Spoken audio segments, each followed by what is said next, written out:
अभी मुझे बता देना when you start playing. ठीक है. Good morning everyone and welcome. Good morning everyone and welcome to your cross-cultural and global management class. So we'll do a quick recap for the to just understand what we have covered in the previous classes. And first of all, I'll apologize for a little technical glitch. I tried to show you guys one video. However, let's start with the class. So today we're going to study regional and country cluster analysis. This is what we've done in the previous classes. If someone can just throw some light on what do you understand by performance management in a global scenario, these were the few topics that we have studied in the previous class. You. Yeah. And it would be great if you guys can come a little forward, you know, because I'll still try to play the video so that, yeah. So what do you understand by? Like managing the performance of So why it is important, why did we study that specifically in the global scenario?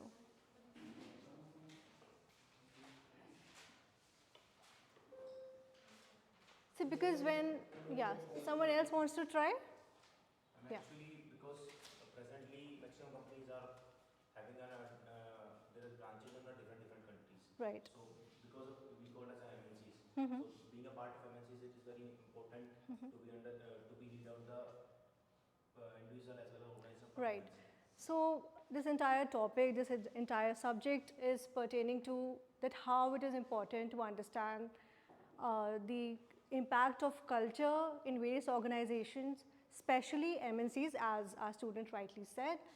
Because once if somebody is traveling abroad or going for some assignment, it is very important for them to understand the culture so that it is very seamless for them to get into the technicalities there, how to deal with the people, especially if they are into some department which is related to human resource where there is much more interaction than what is there otherwise, right?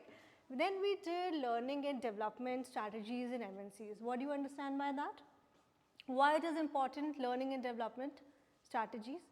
Why do we need to train our employees before they go abroad or they have some assignment abroad? Why it is important? You tell me.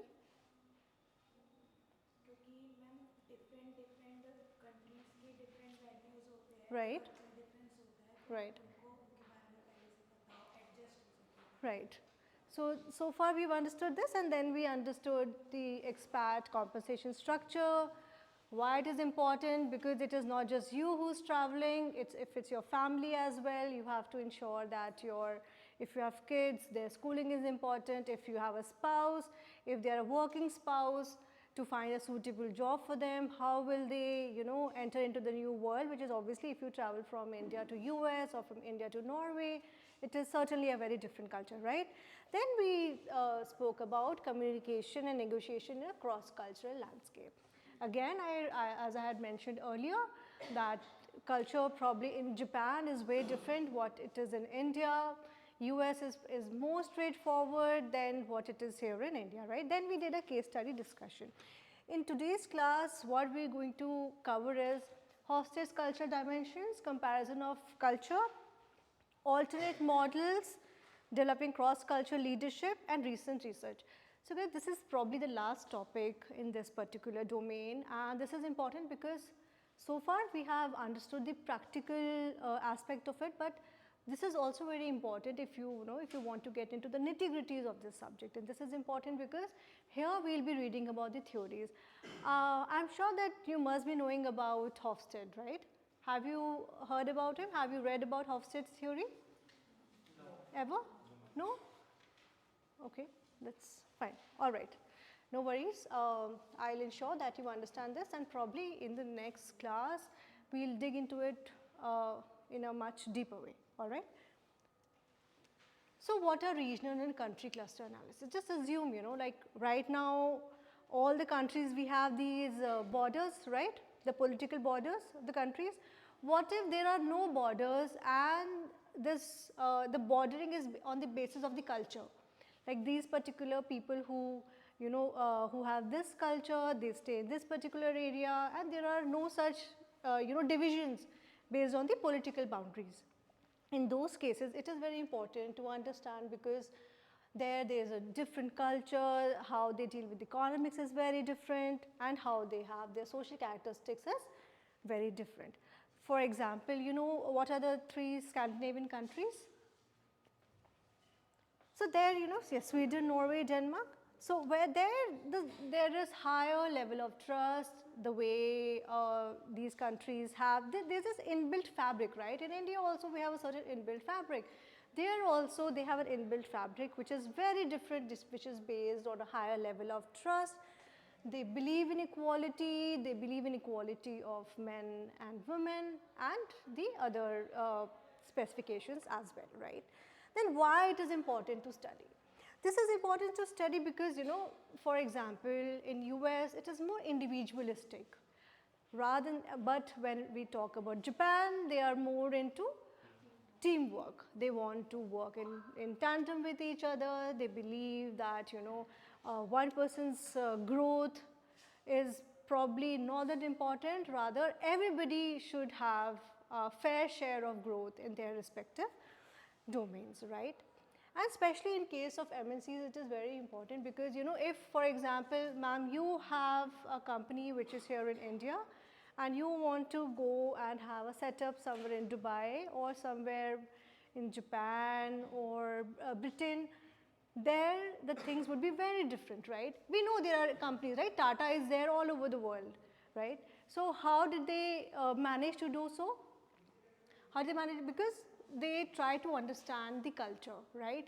Because for, you know, ultimately there are humans who will be working, and since humans are working, it is important to understand, you know, how do they function, what are the things, you know, they like, what are the things they dislike. For example, I'll give you a very small example, you know, in Japan, if you are in a business meeting and there are business dinners, we all know there are business dinners, right? There, you know, it is an unsaid rule. If you'll go there, and if people, if there are, you know, your seniors are sitting, your juniors are sitting, and if you are having a very formal dinner, you will not get up from the table unless and until the most senior person of your organization gets up from the table. You can't move. Even if you're done eating, you can't move. Everybody waits. Even if that person is taking hours and hours, you have to wait. It is part of the culture. When it comes to a discussion in a boardroom, how do they function? They will not, so we are in the habit of nodding our heads, right? You guys are also doing, when you're agreeing with me, you're saying yes. These people are not into nodding their heads. You have to understand, and they will not even show some expressions.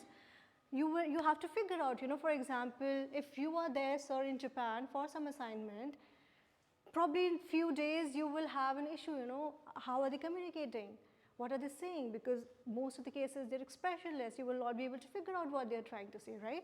So in those cases, it is important because here we are talking about huge organizations which are based on, which stand on billion and trillion dollar organizations, and there to understand the culture is important because if there is, you know, there is a saying, I don't know, I've mentioned this earlier or not, because no matter what your strategy is, culture eats strategy for breakfast. Even if you have any strategy, you will do this, you will do that, but if the culture of the organization is not understood by the employees, no strategy can work, right? Yeah. Going forward, I wanted to show you some videos, however, I'll try, but let's just understand what is Hofstede's cultural dimension. So who was Hofstede? So I want this, at least this class which is sitting right here, they must know who was Hofstede. Hofstede is one of the pioneers who has done a lot of research and a lot of study with respect to understanding the cross culture. He was one of the psychologists. When he was working with IBM, he did factor analysis. So I'll not get into the technicalities. Factor analysis is one of the methodologies in which you analyze the details which are, you know, I'm sure that you must have filled some surveys, right? At times there is a Likert scale from 1 to 5 or 1 to 7, agree, strongly agree, disagree, and so on and so forth. So he did certain analysis, he did that, and he understood that, you know, culture is something which is most important. And he found that there are certain dimensions with respect to, you know, how to understand the culture. See, किसी भी चीज़ को समझने के लिए we need certain metrics, right? So this person had here, his name is Geert Hofstede, and he developed, for example, power distance, individualism versus collectivism, and uncertainty avoidance, masculinity versus femininity, long-term orientation versus short-term orientation, and indulgence and restraint. So what do you understand? What could be power distance index? HR में कहीं कुछ पढ़ा होगा power distance? Yeah, please build on it. We are talking with respect to an organization. What you're talking is with respect to the society. According to their position, they divide their authorities or responsibilities. Okay, anyone else wants to try? Yeah. The power distance index reflects to those who are on the higher level of the position in the MNC, suppose VC. So you have to maintain the hierarchy to approach him. Correct, correct. Yes, you're very close to what I was trying to say. Yes, when we talk about power distance index, it is exactly what the gentleman said. It is about, sorry, sorry. It is related to, you know, in India especially we have these hierarchies, right? Sir, ma'am, and there's a VC, there is a director, so on and so forth, right? So it is like how, by India we accept it for a rule, yeah, we are okay with this fact. But in countries like US, there's a flat structure. There's an open door policy. You call people by their first name, right? Here also we are trying to adapt a certain organization, but still, you know, since it is inbuilt in our culture, though on the face of it, we would say, you know, we are absolutely okay, you can call me by my first name, but if dare a junior calls me by my first name, and somewhere I'll be like, oh, all right, okay, I'll take a moment to, you know, sink that feeling in, you know, because when you will go into MNCs, and I'm sure, and I'll pray to God that all of you go into MNCs and big firms, and most of you will be entrepreneurs. When you will go, you know, there you will find a flat structure in few of those organizations, and for the few moments, you know, you will be, you know, startled at how can somebody call you by your first name. So back in the days when I did my engineering, we were programmed, you know, like from the first year. We used to call our seniors sir and ma'am. And till date, if I talk to my seniors, I address them like this, though it's been so many years. But when I went and I started working there, it was very different. It was like we were supposed to call people by their first name.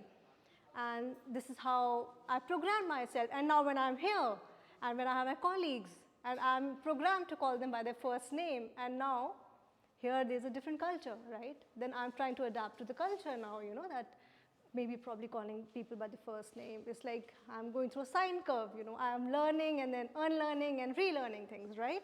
So this is probably you guys would also be doing. You will be going into an organization X, then probably you'll move to a Y organization, and obviously there will be different culture, and most of you probably will travel abroad, you will go abroad, work there will be a different culture, right?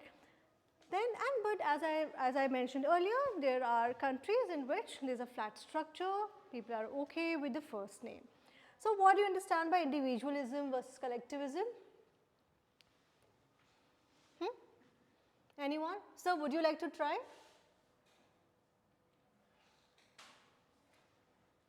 It's just like a vague idea, whatever comes to your mind.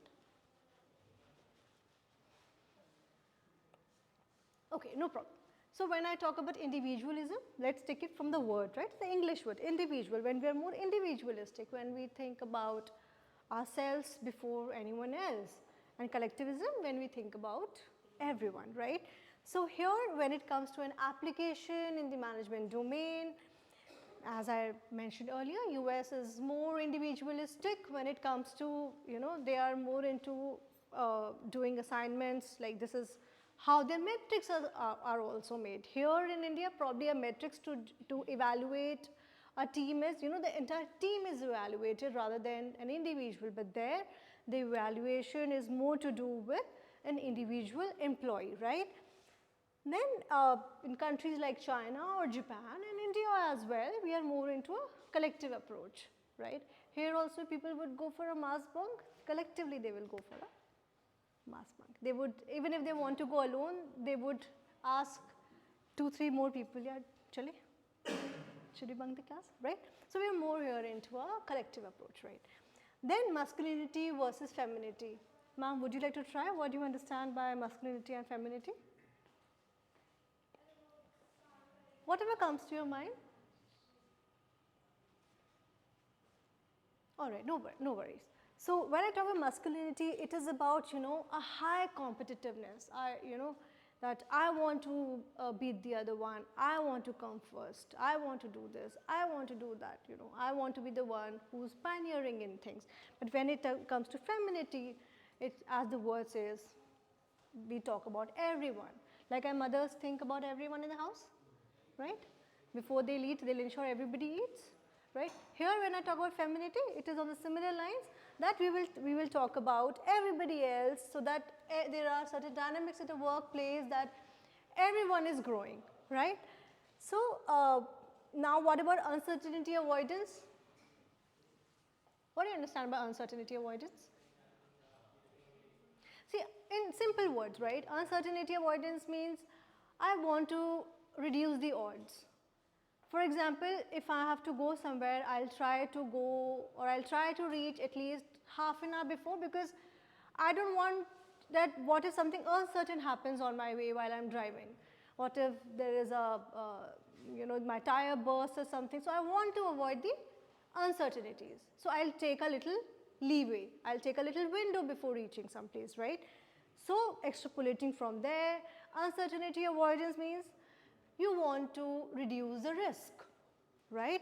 Here when I talk about, countries like Greece, they prefer rules, they prefer SOPs. You understand what an SOP is, right? So how do we have it if we want to apply it in our lives? I wake up at X time, I do the chores, I go for a class, I prepare my presentation. These are certain SOPs that are formed. But what if everything is haywire? I'll wake up aram se. I will make before the class. There's no SOP.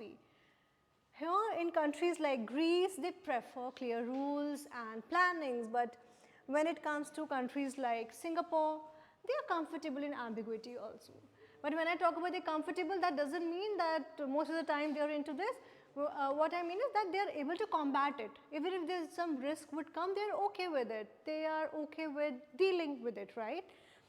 So when I talk about long-term versus short-term orientation, what does it mean? That what is my horizon? How am I planning? Am I planning for long-term things, or am I planning for a short-term goals, right? Indulgence versus restraint. Indulgence, people who are like, I'll just give you a small, people who are into a lot of shopping, they are into indulgence. Especially in a country like ours, if somebody is spending more, people are not okay with it.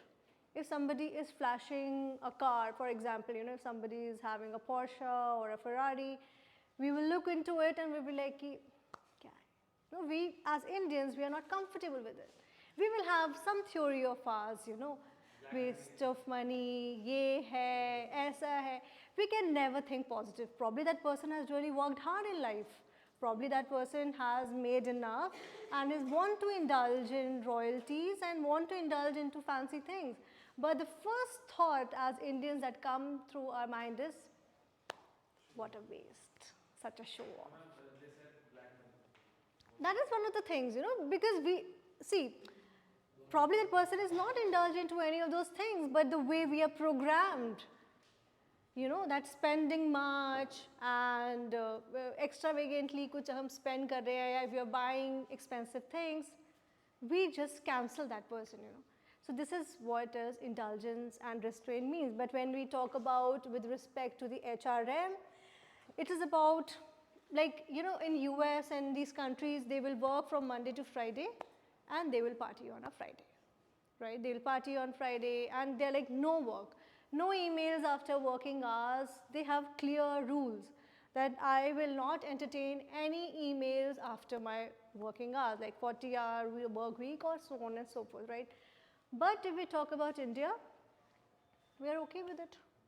For instance, if I have to take a class on a Sunday, Saturday, I'm busy making presentations, I'm busy studying, I'm indulged into all those things, and then because I have to take a class on a Sunday.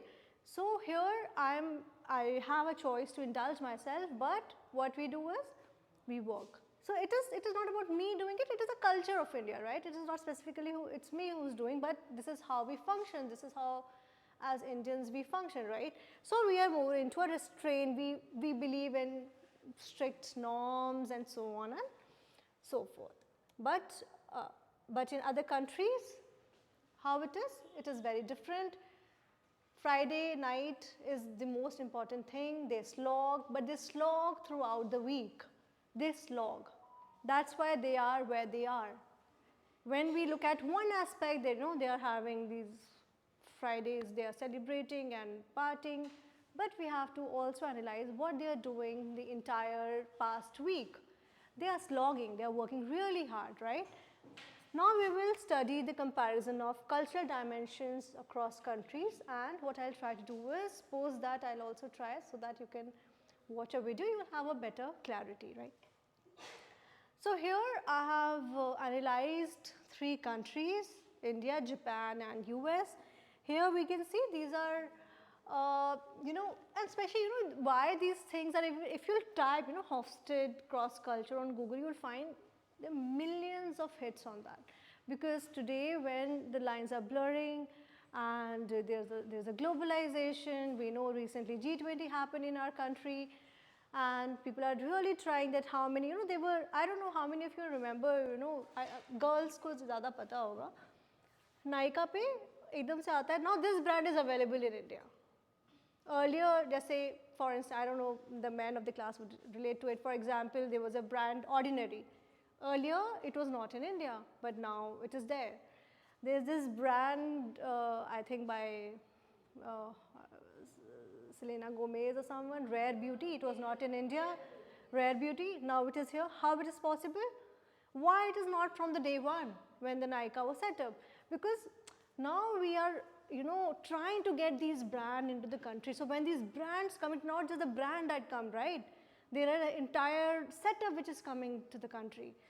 They are making a team here so that, their products can be sold better, right? So for instance, Charlotte Tilbury ho gaya, Rare Beauty ho gaya, these are the brands. If guys can tell us some brand which were not earlier in India and now they are available. iPhone, we can predict for the iPhone. Nothing to do with guys, na?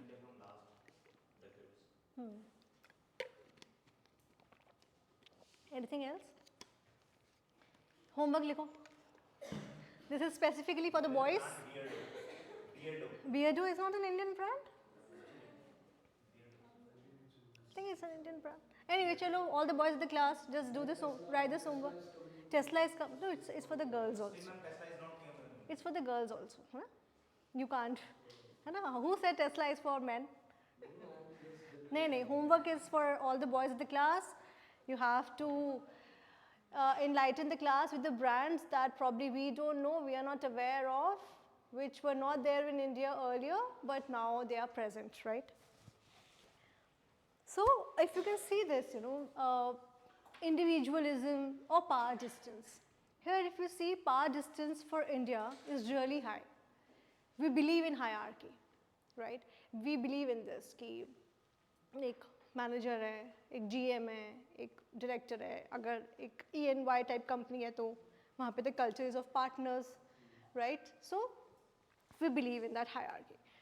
And then uncertainty avoidance अगर आप देखेंगे तो Japan का आप देखेंगे it is highest. They want to have an SOP for everything. Even if you'll watch their videos, just try to indulge. I don't know what kind of videos you guys watch on YouTube. I'll tell you, you should try to watch these probably an ASMR videos of Japan, how do they function in their houses, what kind of houses they have. You will find the small kids, they'll take a metro and they will go to school where there is an SOP set. There's a different path, different SOP, they easily travel. Here we can't let our kids travel by metro all by themselves, even if, there are 10 or 12, but their kids who are like 6 or 7, they very comfortably travel by this because there are proper SOPs made for everything and anything. Here indulgence also, if you see, Indulgence, as I said, spending, have a certain extravagant life. This word extravagant also it's not taken in a very positive stride, if we talk about this word. So there you can see that indulgence, US is very high on indulgence. They earn their, here we have this monthly thing, we get our salaries on a monthly basis. There in most cases they are on a weekly basis. There's a different kind of thing that works, there's different metrics that work. Here we can see that the indulgence is really high, and see where India stands in indulgence? Very low. We will save the money.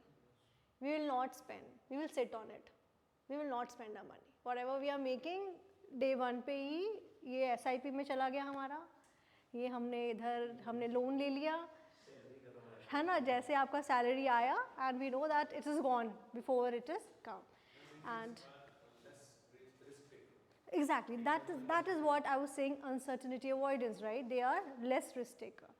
We want to, we want to be very safe. Even if we will, try to use our money, we do ऐसा भी हम कोई सरकारी है, कोई ऐसा है LIC में हम कर देते हैं, हम वो भी use नहीं करेंगे if we go for some other private bank, तो back where everybody for us is a cheat, everybody is a fraud and everyone would take off money. But this is how the fabric of the country is, right? It has nothing to do with an individual. This is how the fabric of the country is. We believe more in things, कि हाँ भाई, सरकारी नौकरी is very important in life, right? This is all that we know. We have been programmed that way. Not just you, I am also programmed that way. That this is very important no matter what you do. But वो तो बहुत ज़रूरी है life में, right? So, would you like to see the videos before we go forward? Yes. Huh? Yes. Let's watch the video.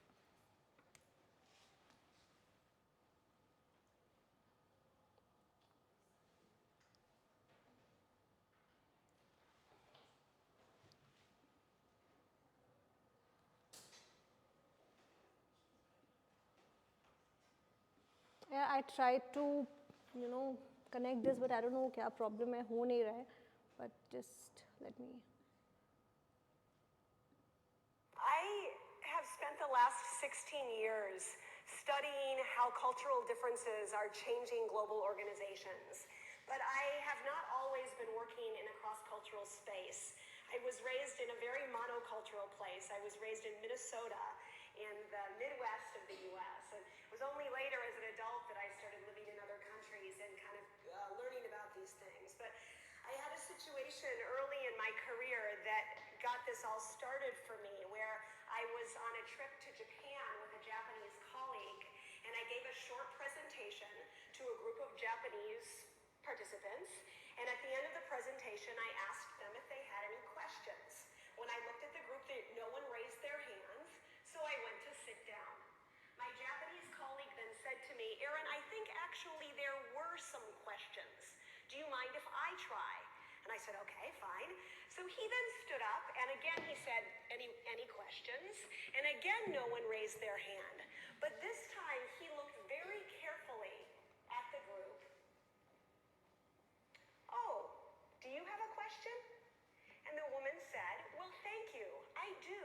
And she asked a fascinating question. And then he did it again. "Oh, do you have something you'd like to say?" "Yes, thank you, I do." So afterwards, I said to him, how did you know that these people had questions? And he said to me, "Well, it had to do with how bright their eyes were." And I thought, wow, they don't teach us that in Minnesota. So then I said, "Well, how do you know how bright their eyes are?" And he said, "Well, in Japan, we don't make as much direct eye contact as you do in the West. So when you ask people if they have any questions, most people are not looking at you directly. But a few people in the audience are looking directly at you, and their eyes are bright. And that indicates that they would be comfortable with you calling on them." So the next day I gave another presentation, and again I asked if there were any questions, and again no one raised their hand. But this time I thought, okay, I'll just try.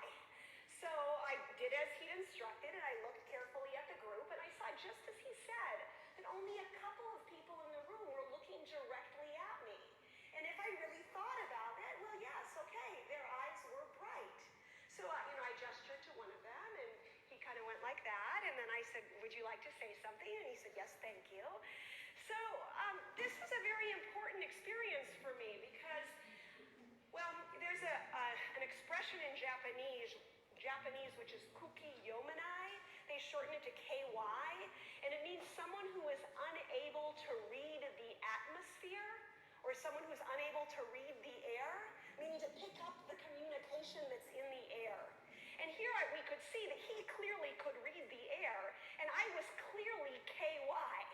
But I also saw that with a little bit of assistance and direction, that I also could become better at picking up those signals that were in the air. So then as I was thinking about this, I became very interested in trying to figure out if there was a method that we could use to help people to better read the atmosphere when they were working with cultures that they didn't know intimately.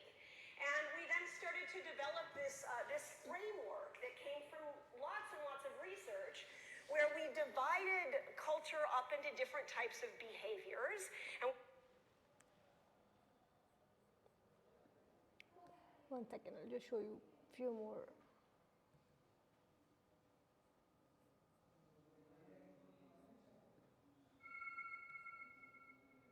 I have spent the last 16 years studying how to a group of Japanese.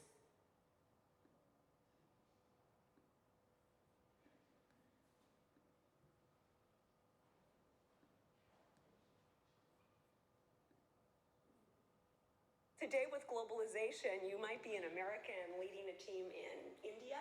You might be a Brazilian selling your products in China. You might be a French person who's trying to win a deal in Saudi Arabia. You can do your work on the phone or over Skype, or you can get on an airplane. But that's the easy part. The difficult part is trying to figure out how to adapt your style to the population that you're working with in order to get the results that you need. And we've seen that people build trust differently in different parts of the world, that decisions are made differently in different countries. And if you're not aware of these nuances, you might find that you're not able to maximize your potential. When I started looking at how cultural differences were impacting business success, I really wanted to develop a system that would help managers to be able to decode, to tease out all these complex and subtle ways that culture was impacting their work. So I developed a system that I call the culture map, which breaks culture down into 8 different dimensions. And it looks just at the simple things that you need to accomplish during a workday, like you need to build trust, or make a decision, or give criticism to someone. And then we look at differences in how one culture falls to another. So I have about 55 countries that we've researched that fall up and down these dimensions. Although I wrote the book for business people, any business person who is in a situation where they're working with someone who was raised in or comes from another cultural background, I actually think in today's global world, this book is for everybody.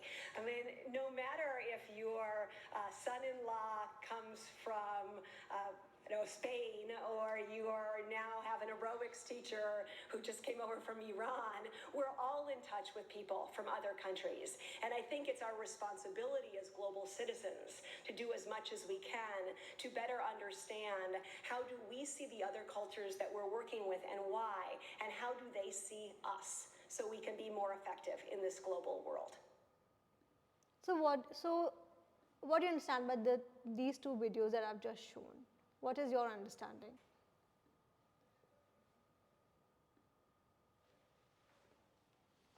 What is your understanding?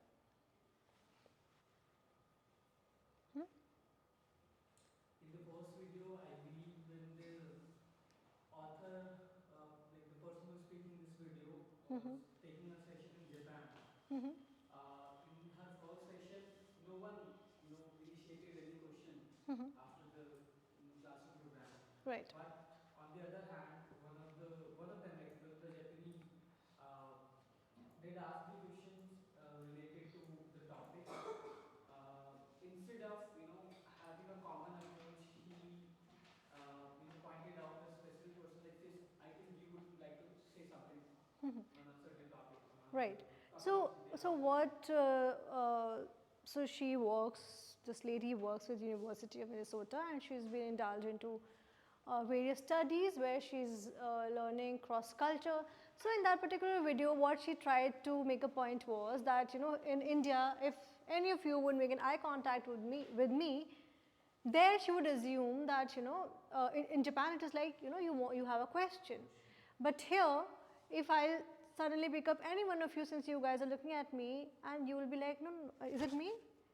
Or is it somebody behind me? We are all startled, right, that probably it's not me who's been called out, it's maybe somebody else. You know, if right now, if I, ma'am, what do you understand? Forget, no problem, right? We are clueless.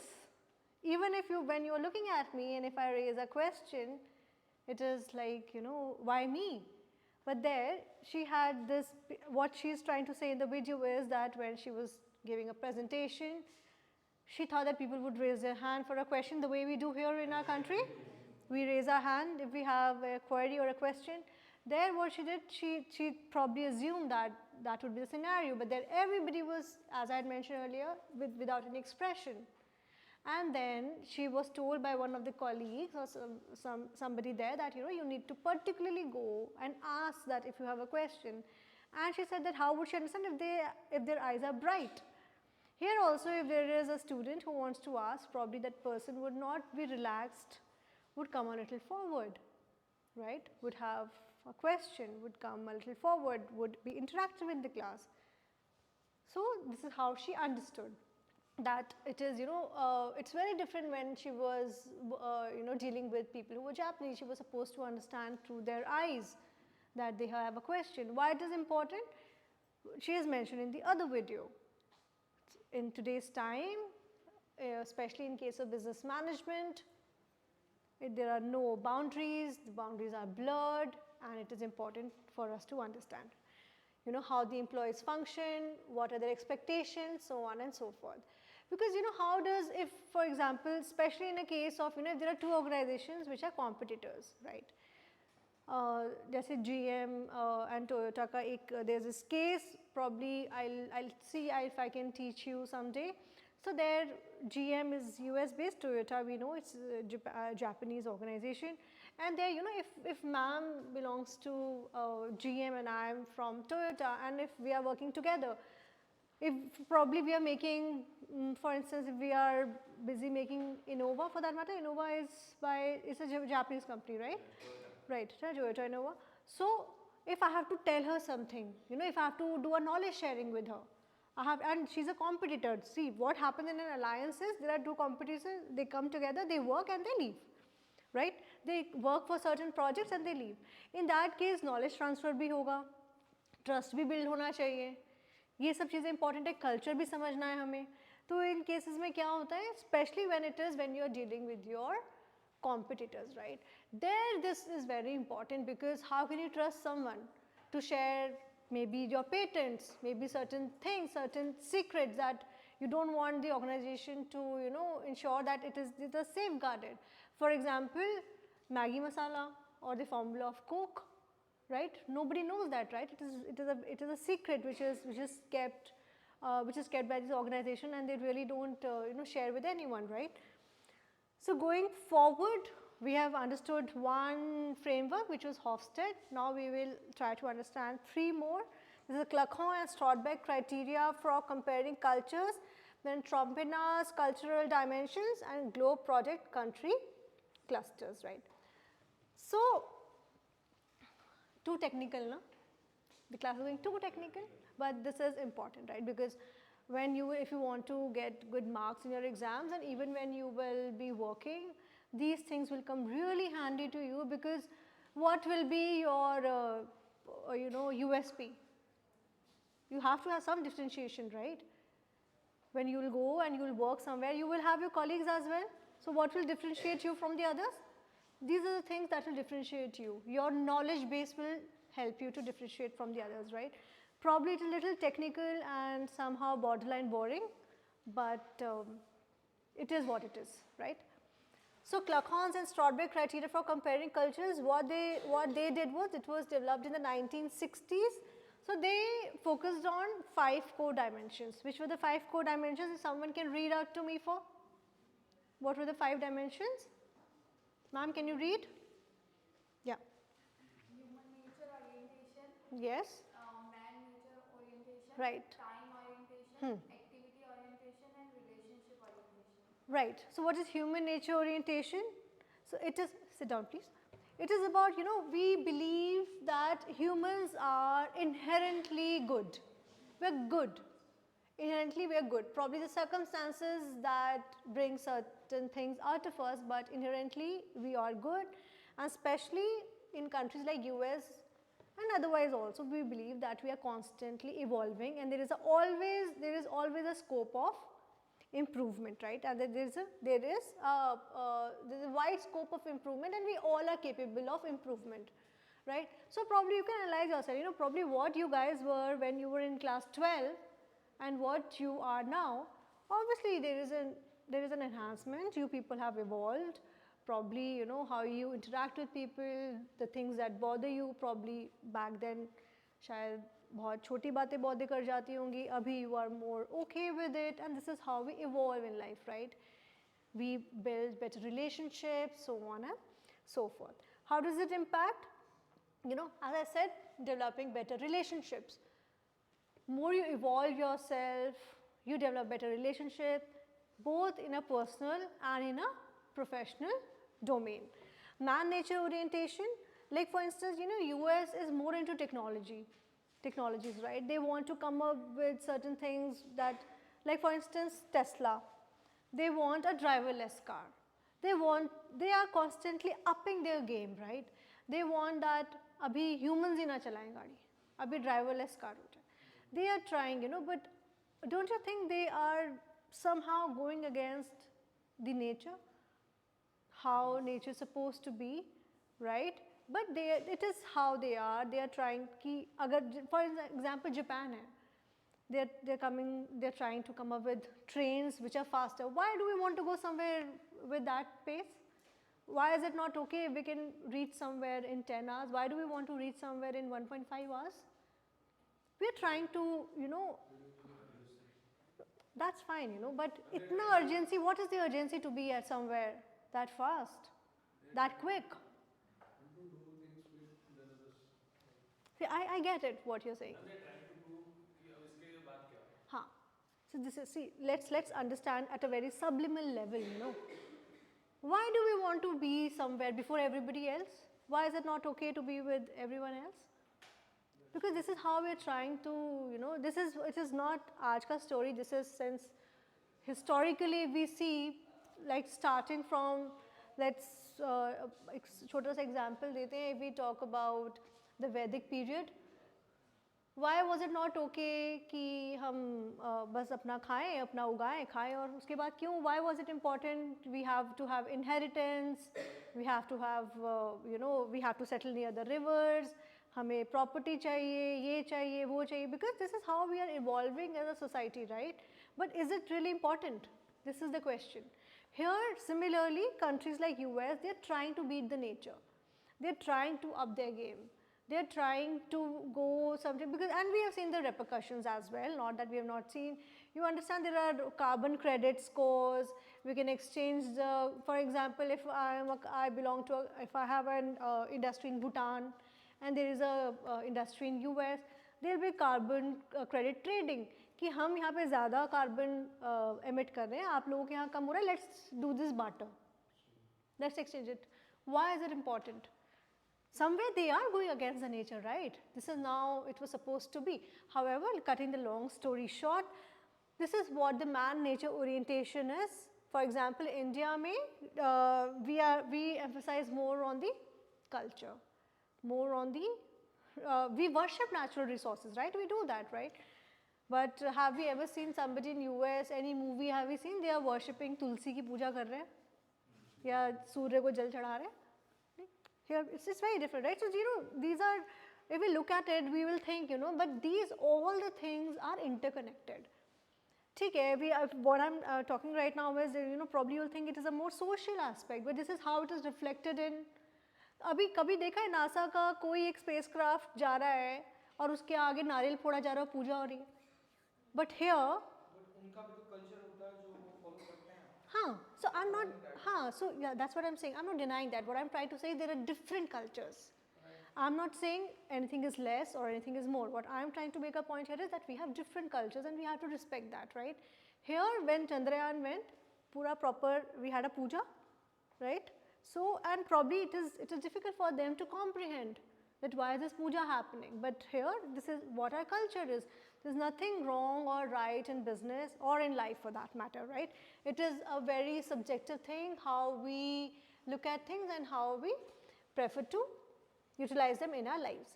Time orientation, when I talk about time orientation, US is typically more future oriented, as we mentioned. So see, when I talk about a driverless car, कौन बना रहा है उसको? Humans ही बना रहे हैं ना.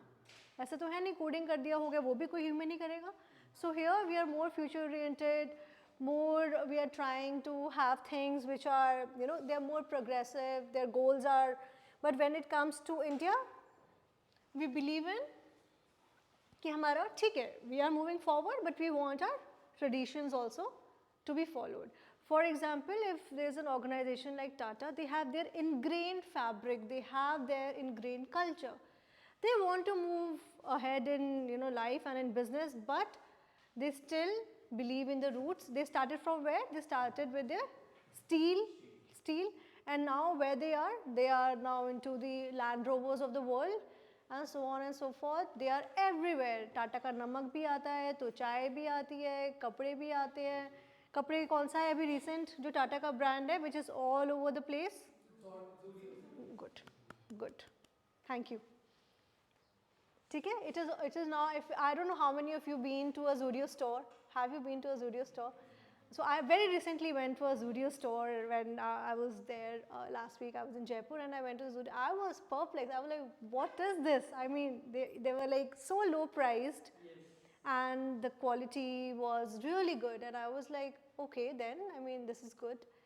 And right, so you know Zara, ना? It is about fast fashion. Zara किसकी वो है? किस company का brand है? Indus, I thought. You're close. किसी का phone चल रहा तो Google करो. See, this is what now, since you are MBA students, you have to have a point of differentiation. You can't be like you are doing some bachelor's degree. It is a professional course that you are doing, right? Even if you are using something, Inditex, right? So they are, what is so unique about Zara? If you'll go to Zara today and if you'll go to Zara after a week's time, you will probably not find even a single thing which was there in the last week. They are into fast fashion. For instance, right now they are having this Black Friday sale. Here the people are going really crazy. You have to stand in long queues, and then it will be very difficult for you to fetch. But you know, this is how they function because they are into fast fashion. Their fabrics are obviously they have good fabrics. Most of them, the manufacturing is in Bangladesh and countries like these. Then to fast fashion, एक हफ्ते बाद आपको same product probably नहीं मिलेगा. And even if you'll find them, it will be on a sale or something. You know, now since the winter collection they are coming up with, so they are trying to put everything on sale, which is on the summer, right? Then activity orientation. What do we understand by activity orientation? There are three aspects which are there: doing, being, and becoming. Doing, task करना है. They are into task. US के example मैं इसलिए दे रही हूँ because हम उससे काफ़ी रिलेट कर पाते हैं. वी कैन अंडरस्टैंड, हम लोग मूवीज़ भी देखते हैं उसके तो हमें समझ में आता है how they culture is.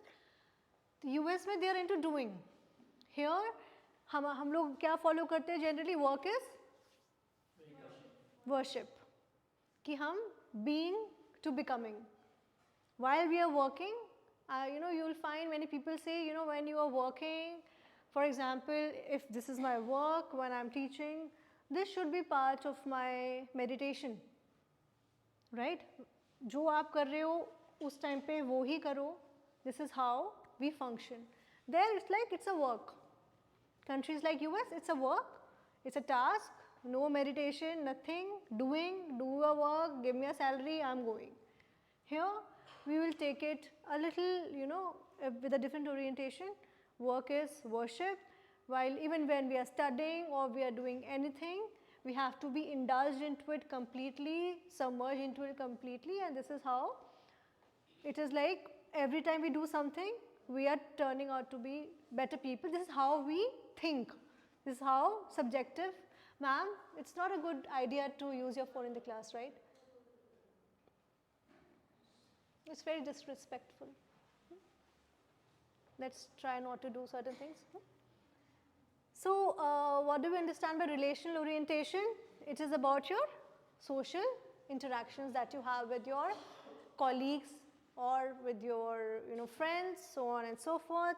How it is US, as we have mentioned earlier, and repeatedly I would say, it is more individualistic, and it is but India, family, community, we believe in कि if we get अगर कुछ life में अच्छा होता है, we want to share it with everybody, we want to take blessings of everyone. If we get our first salary, we want to get things for everybody. It's like we believe that whatever we have achieved, it is not because of us, it is because of the culmination, total of blessings of our parents, help of our siblings, the care that our siblings have done, the help that you have received from your friends, and we want to share our resources with everybody. There it is more individualistic. I have done this, right? I have achieved it. It's me who has done it, right? So it is more to do on those lines. But how it is applied when we talk about a cross-culture management? Because here, as I mentioned, they are more future-oriented, more task-oriented. If they have given you a certain task, they would expect you to complete it. No excuses would be entertained irrespective. Here, if we have certain, here we get this, if you have certain issues at home and something, God forbid, happens, here as a culture, we are okay with it. If you want to take a leave for that reason or whatever it is, we are okay with that. But there, they are more task-oriented, more future-oriented. They want to get the things done, right? And with respect to the relationship also, they are more into a very formal relationships, right? Here, but here in our country, if if we are employees, they become part of a family. It goes very seamless, and we are okay with it. We are okay to share our personal things with them, so on and so forth. Now let's study Trompina 7 dimensions of culture. So who would tell me what you understand by universalism versus particularism? Ma'am, what do you understand by this? Yeah, you. Stand up. No idea? No problem. Anyone else want to try?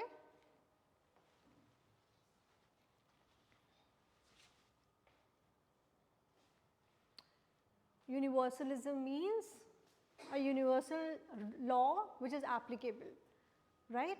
So in countries like US, they have SOPs, they have rules and regulations which are followed and which are not flexible, right? They are followed by everyone in the organization, and they have very clear contracts. They are very clear. I'm sure that you must have read, there are various people who are into music industry in US, they have their PR, they have their managers, and they have their lawyers before anyone else. They have clear-cut regulations, contracts. If they are selling their particular video or a music to Apple or Sony, they have proper contracts made, so on and so forth. Particularist means they are more on to relation, situation driven. Like India में अगर आप Chandni Chowk market जाते हैं या सदर जाते हैं, वहाँ पे if you are a regular, I don't know how many of you have been to those markets. If you see वहाँ पे how it works, word of mouth से हो जाता है कि हाँ ठीक है, हम प्रोडक्ट लेके जा रहे हैं आपका और हमने आपको हाफ पेमेंट कर दिया. It more to do with trust, right? कि ठीक है हाफ पेमेंट हमारा हो गया है, हम आधा आपको बाद में इस डेट पे दे देंगे या जो भी है उस तरह से हम आपको दे देंगे. देयर इट लाइक नहीं, no rules and contracts are very important, let's get this sorted. Here we are more into कि हमने ज़ुबान दे दी है, अभी हमने we are sorted, and we will abide by that. Whatever we are saying, it will be taken as, you know, as a token of trust, and this is, as Indians, we work like that. Similarly, when it comes to an organization also, this is how people function, right? So what do you understand by individualism and communitarianism? It is on a similar lines, individual achievements and a community driven achievement where everybody is. So see, you must be finding, you know, these frameworks are kind of similar, but these are the frameworks that would help you if you, you know, if you want to further do a research in this, or if you're getting into corporates and if you get into HR, these are the things that will come really handy, because वहाँ पे आपको presentations भी you guys have to make, right? And you have to, if you're saying something, you know, how these things come handy. If for example, sir, you got an assignment that you have to do certain analysis, how will you back it up? कि ये मैं नहीं बोल रहा हूँ, एक theory है, someone has already worked on it, and I can, whatever I am saying, I am backing up with this theory, this has already been done, right? So जो भी आप बोलोगे, so as a researcher I am telling you, whatever I say, I have to back it up with some theory. It should not be कि मैंने बोला है. Who am I? It has to be, you know, backed up with something which has been researched and accepted by many people, right?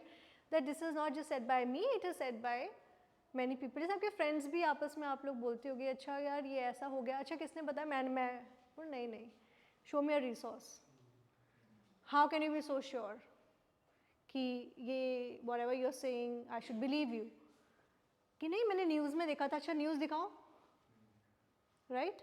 So this is how we all function, right? We want some backing, we want to be sure whatever news that we are getting, especially in the times of fake news, we want to be sure that what is the source of it, right? Now specific versus diffuse, similarly what we have done earlier, specific, it's personal life, distinctly हम different रखते हैं than our professional life, but here it is more diffused. हम अपने colleagues को भी अपने बच्चों के birthday party में invite कर लेंगे, we are okay with it, हम शादी में बुला लेंगे उन्हें. There it is very different, you know, these are my colleagues and these are my friends. These two things don't cross the path. Achievement versus ascriptions. Ascriptions means, you know, a lineage, a pedigree. In countries like Dubai, their age, आपका family background, इन चीज़ों पे ज़्यादा emphasize दिया जाता है, whereas achievement, countries like US or UK, there is like what you have done. No matter, you know, probably you don't have a lineage, but there it is like what is your personal achievement. Probably, you know, there are कि वहाँ पे तो इतना नहीं होता है that people are going to college and all, it's not too much ingrained into the system, they are okay if they want to go to a college. यहाँ पर even if a child is 35 and if the child or elder, you know, a young child, they wants to study, parents don't question, they're like, okay, we will give you money if you're studying. If we are studying, if you want resources, we are okay with it. There, they are not okay. If you want to study, you have to fund your education yourself, right? So similarly, we have to draw an analogy with respect to organizations. वहाँ पे कैसे होता है, जैसे Canada में more to do with accomplishment. Canada, US, they are all similar, you know, they have similar cultures. The sequential time and synchronous time. Sequential means sticking to the tight schedules. Okay, this is how it should be. Here, what do we follow? What do we follow here? Do we stick to times? We are a little flexible. Agar if we have got an invite for instance, for a sundowner. You understand what a sundowner is? So if you are invited for a party which is a sundowner, which starts at 5 or something, and if it is, even if it is mentioned on the invite as a sundowner, we will go at 8. What is sundowner? We don't really care, you know. What is sundowner? You know, even in the class, we are clueless what a sundowner is, right? Here, if you have an invite for a dinner at 8 or 7, even, you know, the invitees are okay with it कि हम इन्हें एक घंटे का window दे के रखते हैं, अगर 7 बजे बुलाएंगे तो नहीं आएंगे, so that would start at 8. So here, culturally, we don't have a culture of having the parties as a sundowner. We don't invite people at 5, you know, that okay, we are like, okay, nahi, aap 7-8 baje hi aao, and because these are part of our culture, this is how we function. And similarly, even for the meetings also, it is like, ठीक है, अगर 12 बजे रखते हैं तो assume कर लेते हैं it will start at 12:30, 1ish we'll start, right? So this is, but in countries like Switzerland or UK, they are more punctual. And punctuality is obviously, it helps, it is really important for us to achieve things, right? Then internal versus external conflicts. What do you understand by this? Someone can read this out to me.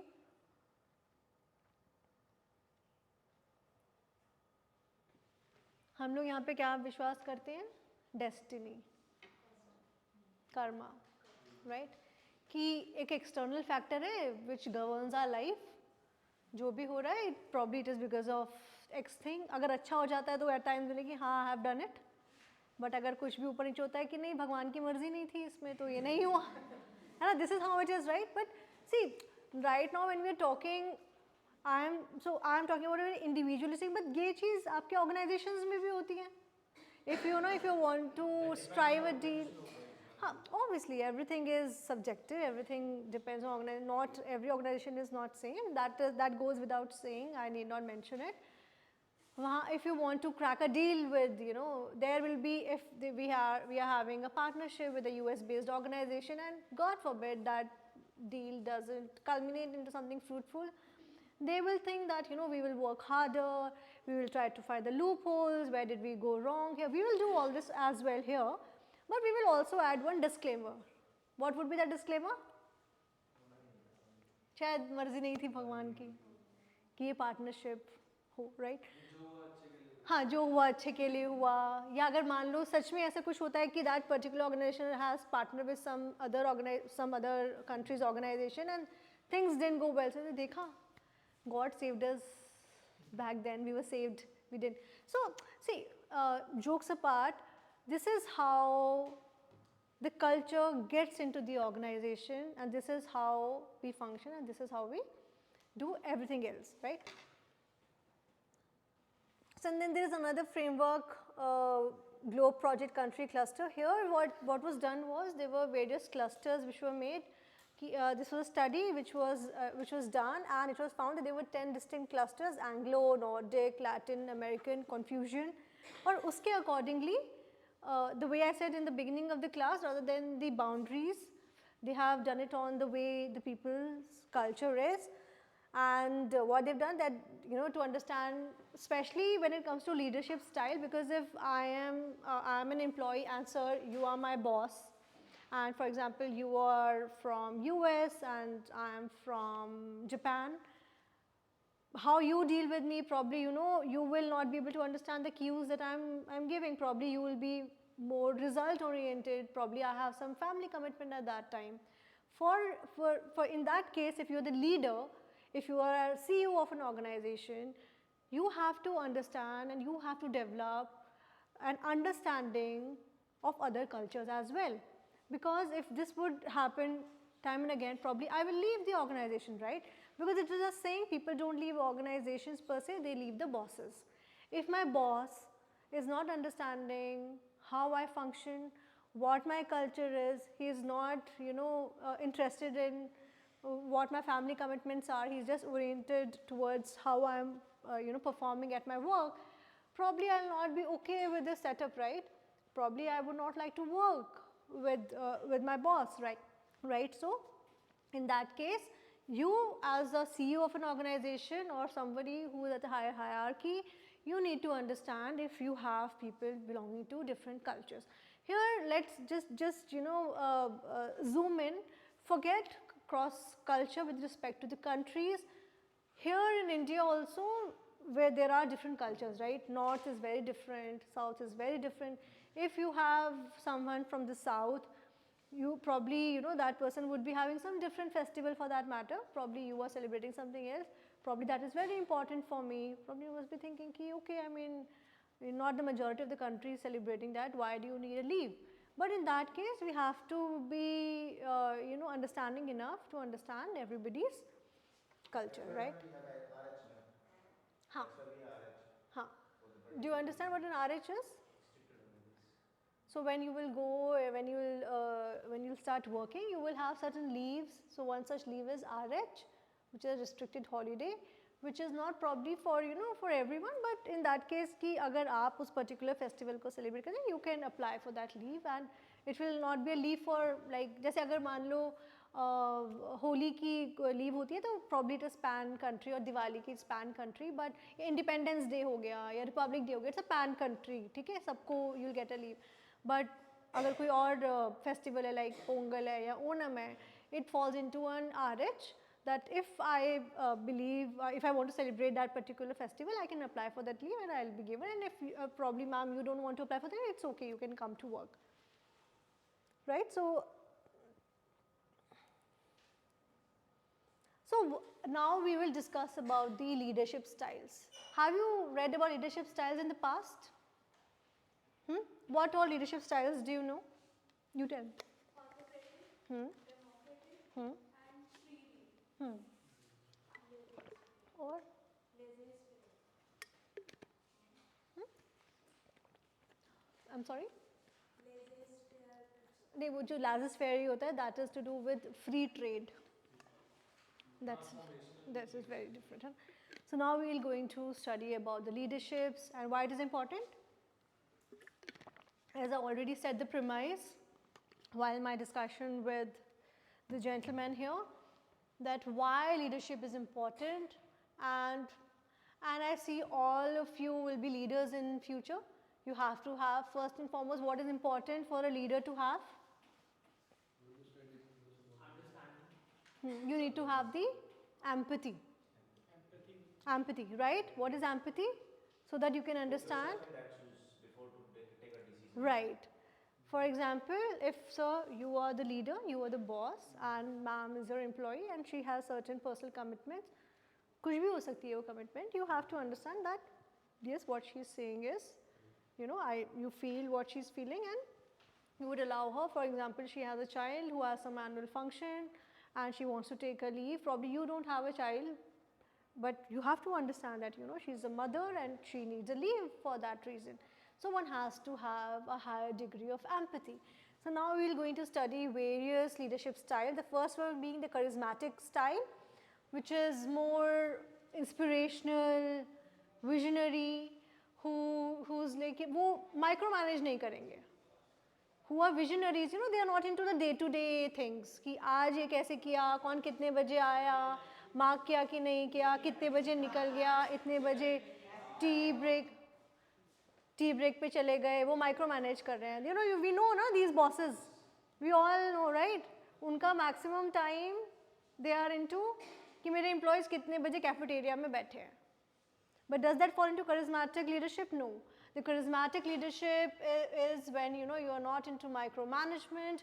You have a more visionary perspective towards life. You are into you have certain, and people like such things, who are not into micromanaging but who are visionaries, who work towards that, right?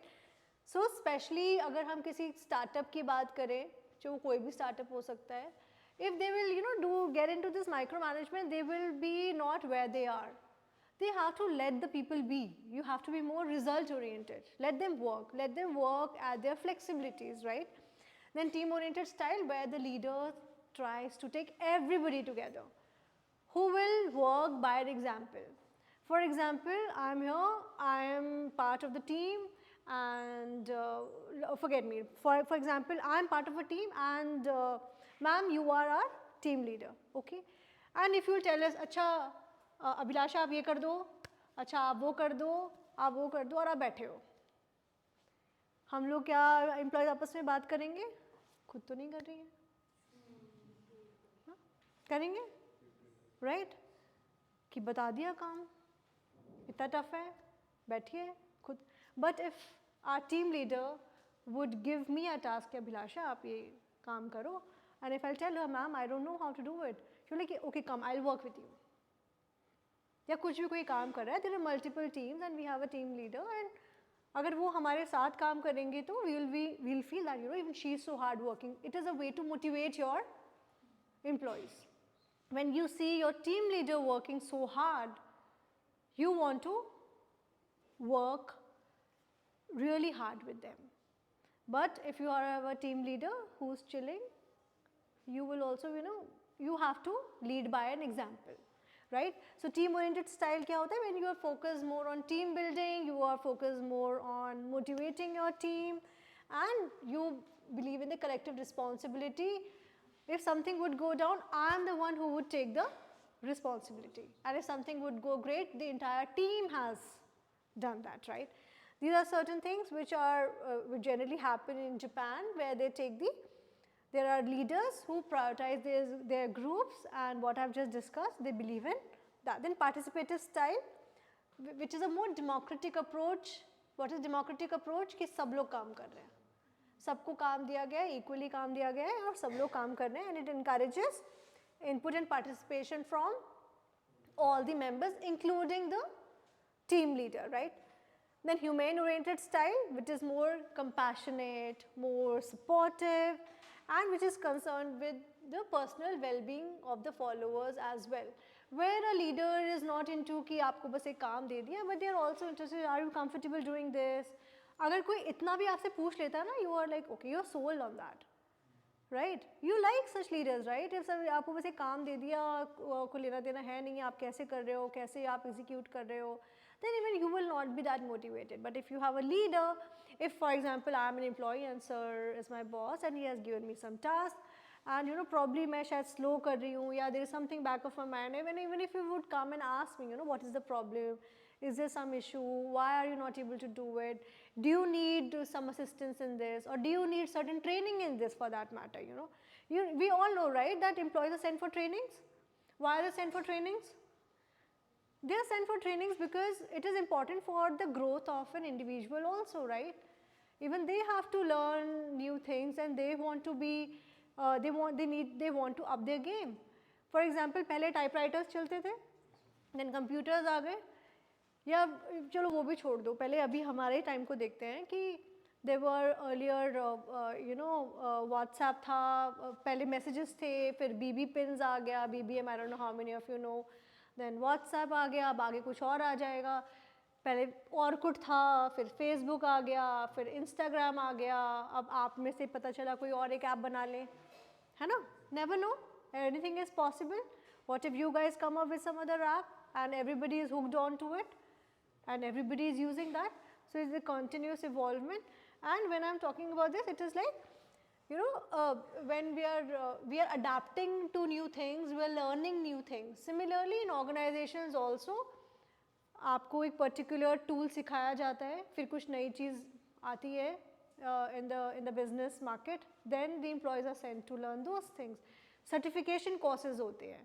For example, people who are into operations, there are Six Sigma courses. When the people learn about lean management, so on and so forth, they get these certifications, and companies are really charged for it. These certifications are not कि एक 2000 rupees का course है. These certifications are worth lakhs, and आपको वो आपके further आपके मतलब growth में भी ये help करते हैं, आपके promotions में ये help करते हैं. Like for instance, I have this friend, she is working with Infosys Consulting, and there are certain courses that they are supposed to do, and based on this they have to clear they are trained, then there is an exam, and they are supposed to clear those exams and these certifications. If they are not able to clear it, then they have to pay by their own pocket, right? So they have to, there is no other way. They will give you a window, they will give you 4 attempts कि this is the course which is for instance 5 lakhs.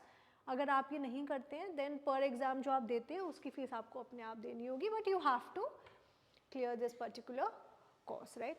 Then autonomous style, where कि आपका group पर less reliance है, in the sense कि हाँ मतलब independent, आपका एक team work है, but कोई आप bosses देखेंगे, they try to do everything by themselves, कि वो काम तो दे देंगे, but they would not believe कि ये काम that the trust, हाँ कि कोई और अच्छे से उसको कर पाएगा. So what they do is they try to, I mean even I have a slightly that kind of an orientation. I try to do things by myself rather than relying on others, because it takes time, right? It takes duration to trust people, and Will they be able to do better than me? I mean, not that I'm sounding very pompous, I'm really sorry, but I try that, I try to do things by myself rather than taking help of somebody. I try to do things by myself. It is one of the styles where people prefer this. There's nothing wrong or right, as I'd already mentioned. This is how you function, how you behave, right? Then self-protective style. What is that? That you want to maintain the status quo. For example, if there is a team, I don't want, especially in countries like Russia, they don't want कि you cross the line. ठीक है, team है, बहुत अच्छी बात है, team में काम कर रहे हैं, but don't cross the line with me. I'm still your boss. I can't be your backslapping, चल यार चाय पीने चलते हैं वाला.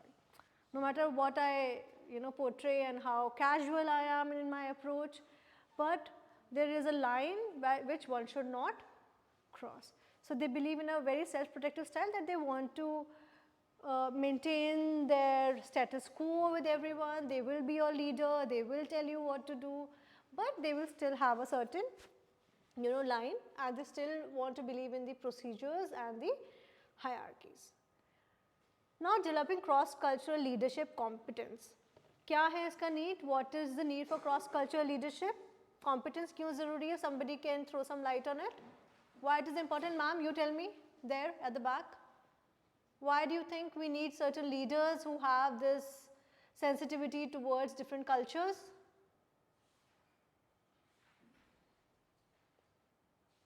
Anything, whatever comes to your mind, जो भी whatever we have discussed in the class. Nothing? Anybody else wants to try? Yes, please. You can, but you may. May I? Yes. Because leadership is very important, because leadership is motivate to other employees to work and culture and describe to how to work with organization. Right. As I mentioned with my, thank you so much, with my example that I shared with you, that it is important to empathize, it is important to understand different cultures, because we have diverse workforce. Then what are the key components? Cultural awareness होना बहुत ज़रूरी है आपको, उसकी knowledge होना, it's very important. There are certain trainings also which are done. Then your communication skills are important, as we have watched in that particular video, that she had to really work since she was from Minnesota. It was difficult for her to understand that how Japanese behave.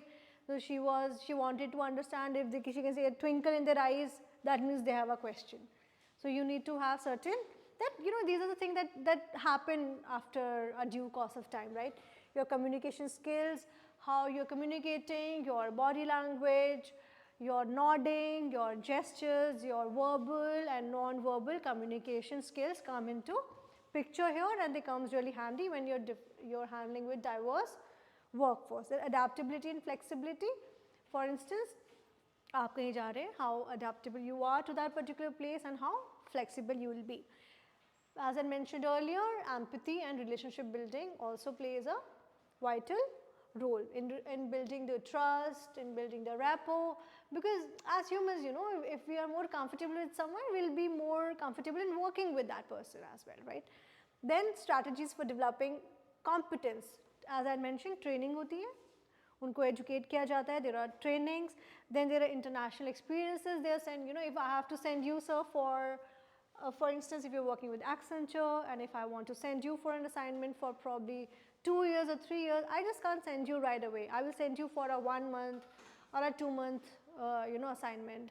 And then if you'll be comfortable there, probably you will come and tell me, I am okay and I am willing to go for further, assignments, which will be a longer assignment for a 2-year or a 3-year assignment, right? Then but in one go, I can't send someone, because not everybody is comfortable. ठीक है, 1 महीने 15 दिन के लिए आप घूमने जा रहे हो, it's a very different thing. But आप वहाँ जाके काम कर रहे हो, वहाँ का you're learning things, how do you function, how do you cope with the environment, people, you might find people very cold there. Probably if somebody would say hello to you, wow, कितने अच्छे दोस्त हैं मेरे. But probably just the way they are just, wishing you a morning or a good afternoon, just because they're wired like that. Do we have a culture in wishing our parents good morning in the morning? Do we do that? Chalo, very good. I'm proud of you. Generally, in most cases, I don't. No, I don't. But I ensure that if I mean, I want that, we should. But this is how we generally don't function. But there's not, as I said earlier, there's nothing wrong or right. We have our own ways to express, right? Then mentorship and coaching. For example, if I'm going somewhere, तो मेरे साथ एक आप mentor या एक किसी को assign कर देंगे कि जिससे मेरे लिए वहाँ पे थोड़ा सा एक seamless हो जाए. Buddy culture we all know, जो organization में काम करते हैं, you will have a buddy who will tell you how does this organization function and जो भी nitty gritties होती हैं, छोटी या बड़ी बातें जो भी होती हैं. Then, for instance, when I joined here, one of my colleagues were like, are you aware of the DU culture? I said, no, I'm not aware of, Then she asked me that, okay, don't worry, I will tell you that how does it. I was really grateful to her. Ki, yeah, thank you. I mean, I'm really not aware of. See, to be a student and to work with an organization, very different things, right? As I mentioned, that I was one of the students and I was doing my masters, one of the masters. So I was like one of you sitting here, I really didn't care who's coming and teaching and all, but when you are a faculty yourself, there is a very different culture, right? DU has a different culture and it's very new for me. But my colleague, she said, you don't worry, I'll tell you how it functions, how it is, so on and so forth, right? Then continuous learning, as I mentioned, training होती है, culture की भी training होगी आपकी, continuous learning होगी, you will have certain trainings, mentors, mentees relationships, so on and so forth. And few examples that I would share is that, जो भी कोई US से कोई कंपनी आती है उनकी मैंडेटरी स्टेंट उनको एशियन कंट्रीज़ में करना पड़ता है. फॉर एग्जाम्पल आप इंडिया में देखो, व्हेन वी हैव डॉक्टर्स, उनके MBBS का 1 year they have to dedicate to, they have to serve in the rural parts of the country, right? This is also why to understand the culture which is there, right? Here also in US what they do is they want their teams to go and work in the Asian countries with India, Japan हो गया या European countries, क्योंकि they want to expose their leaders so that they have a better understanding of the culture, right? Empathy, we have already spoken about what are the 3 factors: empathy, mindfulness and reflexivity. Empathy, to understand how the other person is feeling. Leadership में इसकी importance we have studied how it is important, because if you not understand your employees, it will be difficult for them to retain and you might end up having a higher attrition in your organization. Do you understand what an attrition is? Ma'am there, you understand what an attrition is? You understand what an attrition is? No problem. Attrition is that when you're when people start leaving your organization. So जो भी HR में अगर आप लोग HR का role करते हैं in future, you have to ensure कि आपके organization का low attrition हो, that people should not leave your organization. And HR जो होते हैं HR managers का one of the metrics is this. If अगर ज़्यादा लोग आपके organization को छोड़ के जा रहे हैं, then it is questioned on you, right? What is something which you people are not doing right? Right? इसका practical application क्या है? Leaders को they need to be active listeners. They have to ensure that they are understanding their employees both personally and professionally. Mindfulness mean to be fully present. ये word आजकल हम बहुत सुनते हैं ना, mindfulness हर जगह. I'm sure that this is something. Do you understand what mindfulness is?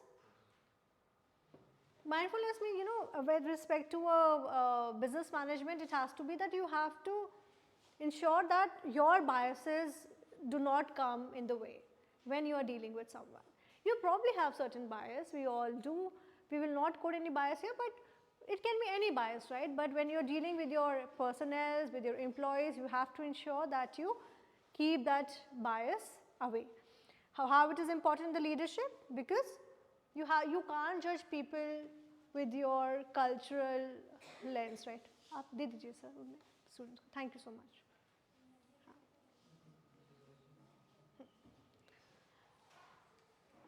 And you have to ensure कि आपके जो personal हम जो भी करते हैं या हम किसी को भी we meet new people, we have certain perspective. It is how is our perspective built over the years, over our experiences. If we have certain bitter experiences in life, then we would judge people with a pinch of salt, we'll be little cynical, We will not trust people that easily, but if we have pleasant experiences or mixed experiences, we'll be okay to take a certain, stride that it's fine, ki chalo, we can trust people. Here, what mindfulness in leadership means is that you have to ensure that your personal experiences should not come in the way when you are dealing with the personnel. So it is like, you need to train your leaders to recognize that their own cultural conditioning. You understand conditioning? Conditioning, you understand? Upbringing style. Maybe not just upbringing, but many other things. हमारा upbringing तो चलो थोड़ा family orientation हो जाता है, but conditioning with respect to your friends also, with respect to the society also. जैसे कई conditioning होती है लोगों की कि they are आपको ढालना उस पर्टिकुलर मैम कंडीशनिंग का मतलब होता है जो उसके लिए प्रिपेयर करना खुद को। कंडीशनिंग का मतलब होता है कि सपोज किसी को हम ग्रूम कर रहे हैं, जैसे उसका सोशल एनवायरनमेंट है, सोशल कल्चर, तो वहीं से बच्चे की कंडीशनिंग शुरू होती है, जो वो देख रहा होता है, अडैप्ट कर रहा होता है। करेक्ट करेक्ट सो इसलिए बोलते हैं जो फैमिली होती है वो फर्स्ट उसमें आती है, but it is like when आप थोड़े बड़े होते हो, गो टू स्कूल, वहाँ की आपकी कैसे कंडीशनिंग्स हैं, वहाँ पे what are being taught by your faculty, so on and so forth. एक कोई छोटी सी कंडीशनिंग होती है कि अगर मान लो घर पे आपने देखा हो कि कोई कहीं जाता है तो बोलते हैं नहीं पीछे से नहीं टो, I mean this is the conditioning, even if we are going to the moon and everywhere, but now अच्छा किसी ने कुछ बोल दिया अच्छा थोड़ा पानी पी के जाना, कुछ नहीं हो रहा है। And even if we'll go to the moon, we'll be as educated as anything, but still this is such a conditioning, चाहे हम उसमें विश्वास भी नहीं करेंगे because कि now we are no longer orthodox, we are not superstitious, but still like thought आएगा, फिर बोलेंगे no, but we don't believe in it. But this is a conditioning, this thought would come. We will overcome it, it's a second thing, but the conditioning is such that this thought would come, which is totally baseless and illogical, but yes. Sometimes it happens. Sometimes it happens. It happens with me also. When I was in cooperation in 2016 in JNT. अच्छा So there is a old lady who वहीं पे बैठी रहती थी. तो we that time we are moving for the ambush over there. So she just told me बेटा आज इस रास्ते से नहीं जाना. And I'm the one who don't believe in that. बोला मैं तो इसी रास्ते जाऊँ. बोला बेटा नहीं जाना. And I found after being a 2 kilometer I was ambushed. But luckily I'm very lucky that no one is injured in my team. I just got hit. That is me. I'm in front of that. But it happens. That's why sometimes it happens. Okay, I will not particularly promote all these things in the class, and I would want my students to, even if you have certain thoughts on these lines, try to, we will talk about it, right? But just try to stay away from these things, right? It's a matter of coincidence, and even if uncertainties come, we should not think that a one-off experience would guide your entire life, right? Okay, so going forward, what do you understand by reflexivity? That how my culture or how my values are impacting others, right? How it is important in leadership?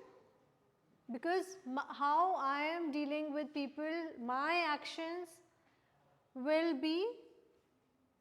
might have certain repercussions on others, right? So I have to ensure that my actions are not having any negative connotations on others, and the decisions that I take and the strategies I make, the plannings that I do, I ensure that it is taken care and it takes under consideration of all the other cultures as well. What is the practical application? Regular feedbacks होने चाहिए कि आप जैसे function कर रहे हैं या आप जो भी कर रहे हैं कि आपकी टीम को आपका स्टाइल समझ में आ रहा है कि नहीं आ रहा है, you should be open for a criticism as well, you should be open for a critique. But when I am talking to you about criticism, even if in future, if you will have a team and if you want to critique somebody, if you want to tell them, probably they are not doing this right or this can be done in the different way, you have to be very careful. It has to be a positive criticism rather than, just giving them left, right and center, because obviously how you deal with people, how you interact, your communication skills are very important. Even if you have to speak something, or you have to have one intent, it is for the other person's improvement rather than criticizing them, right? So recent advances in cross culture cluster analysis, हम इसमें एक बार थोड़ा पढ़ लेते हैं कि innovations in cultural research, as you know, पहले भी जो भी अभी मैंने आपको वीडियो दिखाया था उसमें भी that lady was into, you know, she was doing a lot of research. How is this research possible? By analysis of big data, AI, कई बार there are other tools such as Twitter analytics, in which the messages which are sent, those messages like 140 words के messages होते हैं Twitter पे, if I'm not wrong, these are analyzed, what people are talking, the keywords are picked, and there are certain researches that are happening. Base generally इसका लोग Hofstede का जो हमने पढ़ा था पहले, you know how cultural dimensions, वही लोग उसको यूज़ करते हैं. How it is important because it helps you to understand the cross culture in a better way. Then hybrid culture and globalisation. Hybrid culture हो रहा है ग्लोबलाइजेशन की वजह से, वी ऑल नो. एग्जाम्पल है professionals working here and there, moving from one country to another, कभी US में है, कभी कहीं और जा रहे हैं. डिफरेंट टाइम जोन्स होते हैं, जेट लैग्स होते हैं, उनका कल्चर समझना पड़ता है, सो ऑन एंड सो फॉर्थ. तो ये जो स्टडीज़ हो रही हैं अभी उस कॉन्टेक्स्ट में करी जा रही हैं. Then cultural fluidity in the modern world. Culture are seamless. Younger generation जो है एशियन, स्पेशली हियर अगर आप देखें इंडिया में, we try to adept the movies that we watch. We try to, अभी आजकल BTS बहुत चल रहा है, people are more into BTS, they try to adapt their dressing sense, right? You know BTS ना, है ना?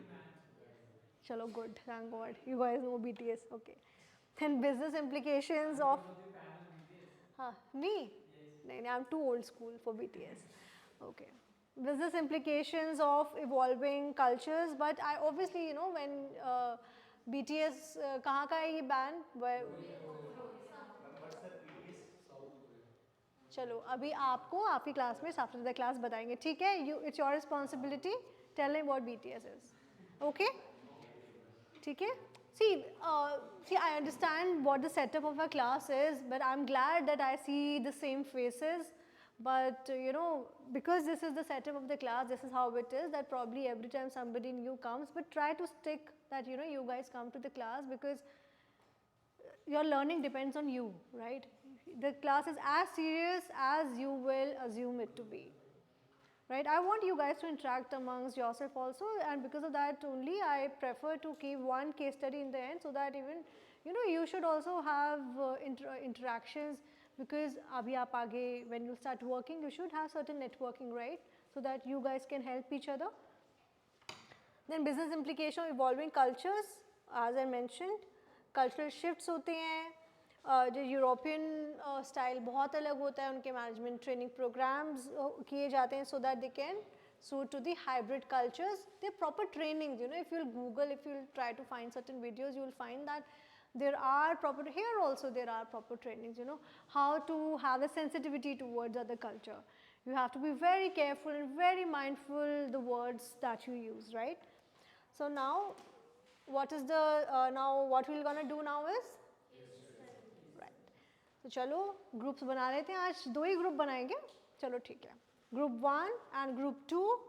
First of all, just write down your questions. The first and second question is for this group. The second and third and fourth question is for this group. So the firstly, you just write down the questions quickly. Third and fourth is for you, and ma'am, आप थोड़ा आगे आ जाना, and then you have a discussion with everyone. And see, as it is not a reading comprehension, whatever I have taught you guys in the class, you have to ensure that you use these frameworks, or if not the replica of these frameworks, certain aspects, cite, quote, you know, Hofstede cultural dimensions, maybe this was said, we are using this. This is how you will get good marks in the exam also, you know. If you have to, आपको answer वैसा लिखना जैसे आप answer आप खुद पढ़ना चाहें. ऐसा आंसर मत लिखना कि खुद ही नहीं पढ़ो उसको, है ना? चलो, first and second question आप लिखें, and third and fourth quickly you guys write it down, and then I'll go to the other slide.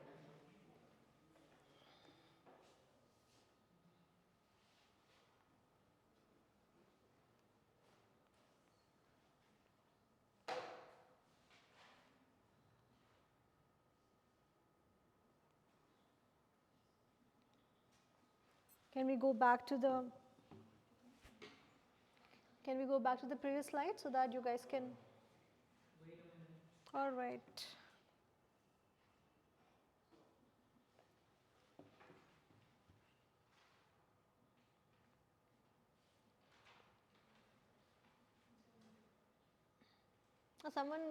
Some of you have taken the picture, right? So chalo.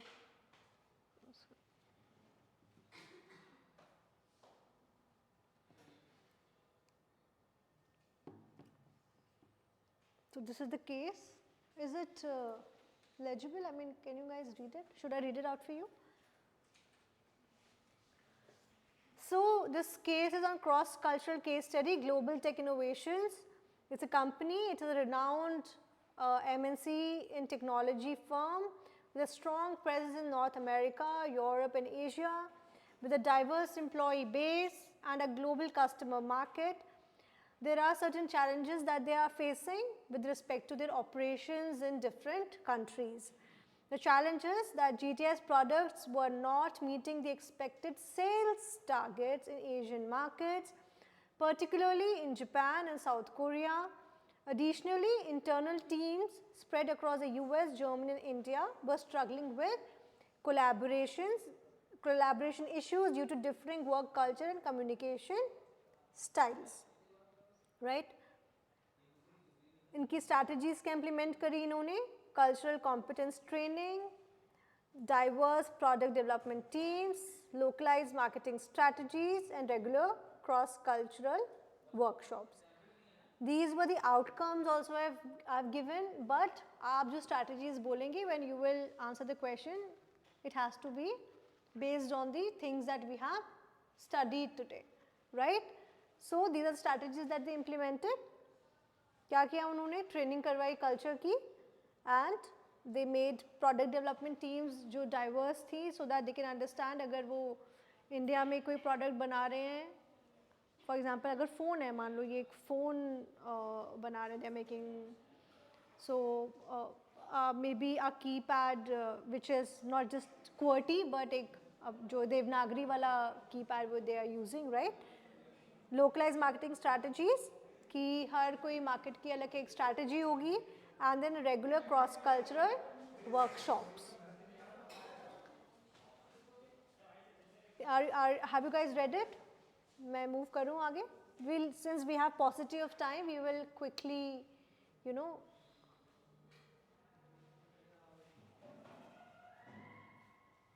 Or you guys want me to increase the fonts? Or is it legible?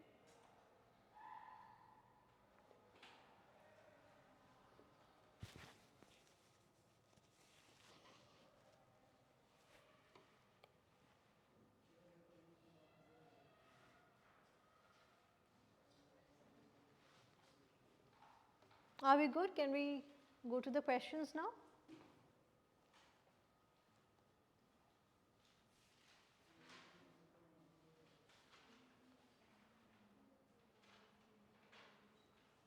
See, in this case, I have also given you the strategies that they have implemented, the outcomes which were there.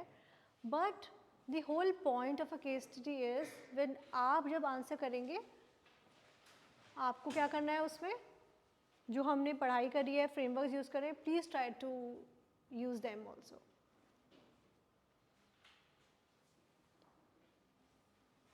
Can we start with the first question? Let's just quickly discuss it. ऐसे, ठीक है?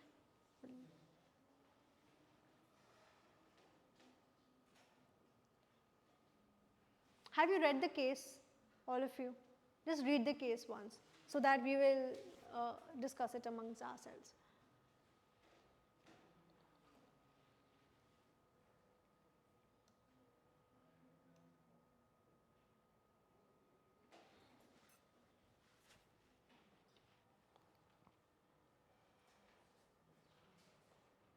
अगर एक US based मान लो अभी I don't know how many of you know Apple has recently opened their company owned store in Delhi in India. है ना? Saket City Walk में they have opened this store. Earlier कैसे था? It was more on a franchisee base. Now they have their own store here. So now since they have it here, probably you know India is a big market. We have we have high net worth individuals, and the population size is obviously really high. So they found a huge potential. You know, other countries, they don't look India they as like as a developing country. They look India as a huge market, because जितने ज़्यादा लोग होंगे, the chances of buying your product is also high, right? So these days, if you'll notice, there are many companies that they want to have some connect with India. They want to either invest in India with respect to opening manufacturing or, you know, exporting their stuff. They are looking at India as a huge market. Let's quickly discuss the first question. What were the key reasons behind GTI's initial struggles in Asian markets and international team collaboration? What do you think were the key reasons? उनके struggle वो लोग क्यों कर रहे थे GTI? Anyone can answer. Let's, you know. बताओ. Ma'am, they do not resonate with the local culture of that particular country. You want to say something? They were not able to understand the local culture, and that's why they were struggling.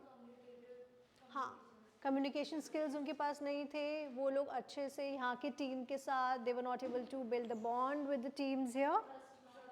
Trust was not built, so on and so forth. How did cultural competence training impact? अच्छा, जब आप ये answer करेंगे, what will you use from Hofstede? Hofstede या Trompenas या Clark's framework में. So what is the point that I am trying to say? We know these things, right? अगर एक English का paper भी आता तो हम ये चीज़ लिख लेते हैं ना. हम एक passage आ जाता है, question आ जाते हैं, हम उसमें देख के लिख देते हैं answer. But what will be our point of differentiation would be when you will use these frameworks. कि हम हाँ. सेकंड क्वेश्चन में अगर हम पावर डिस्टेंस का यूज करें और इसमें Beta, we are discussing the first question, then we will come to the second one, okay? Power distance में हम चाइना जापान ये मतलब दे फॉलो हिराकी और अमेरिका साइड में हिराकी को फॉलो नहीं करते हैं तो ये भी मतलब इनमें डिफरेंस आ सकता है हाँ, ये भी आ सकता है. So हाँ, individualism and collectivism. So the point that I am trying to make is whatever things that you have said, just back it up with a theory. ठीक है, this will be your point of differentiation. कि I am writing this because we have done, this was quoted by this framework. Hofstede ने ये बोला है, Trompenar ने ये बोला है, Clark की study ने ये बोला है. That's why we are saying this. Second question, how did cultural competence training impact GTI's global operations? मैं outcome आपको दिखाती हूँ. उसमें outcome क्या था? Post training there was a notable improvement in inter-team communication and collaboration leading to more efficient project completions, right?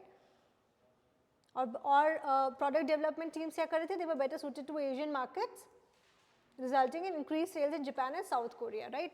So how did cultural competence training? इसमें आप क्या लिखेंगे? Just make ease for the company to be understand the culture, the local culture, and they know what are the requirement of the people. That's why their production team just focus on that.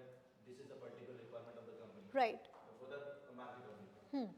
So what happened was, Ma'am, they should create a welcome environment in the overall company, and they should be increase the open-mindedness within the company, right. and they can also do a cultural brainstorming with the different colleagues they are setting. So how did it actually impacted? It bridged the gap. ठीक है, मैंने आपको यहाँ पे थोड़े cues दिए because these slides I'll be sharing with all of you, okay? I'll ensure that these slides are with you, but ये answer नहीं है कि question आया 2 line लिख दी. These are the cues. You understand what a cue is? Right? But you have to use these frameworks. Underline करना, girls तो different pen भी लेके जाएंगे class में, है ना? Different colors. केवल boys भी ले जाना. और आप लोगों को homework पता है ना मैंने क्या homework दिया है boys को? ठीक है? Okay. Now, third question, assess the effectiveness of GTI strategy of forming diverse product development teams. ये आप लोगों का था, but anyone can try. जो उन्होंने strategies use करे थे, उसका effect assess करना था इसमें, इस question में, कि sales उनका positively, जैसे ये case है, इसी में आपका दिया हुआ है, कि उसके आउटकम क्या थे, उन्होंने स्ट्रैटेजीज़ क्या इम्प्लीमेंट की थी, जो भी स्ट्रैटेजीज़ थी उनके रिलेटेड कि this is how it impacted. अगर ज़्यादा कल्चरल अंडरस्टैंडिंग हुई तो सेल्स की भी ग्रोथ हुई, वो मार्केट को अच्छे से समझ पाए, सो on and so fourth, right. तो क्या लिखेंगे आप इस क्वेश्चन में? Assess the effectiveness of GTI strategy of forming diverse product development teams. Ma'am,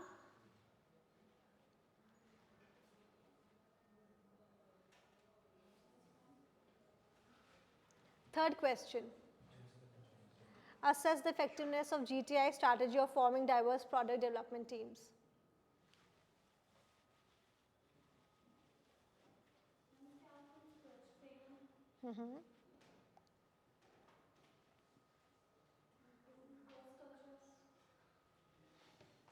Anyone else wants to try?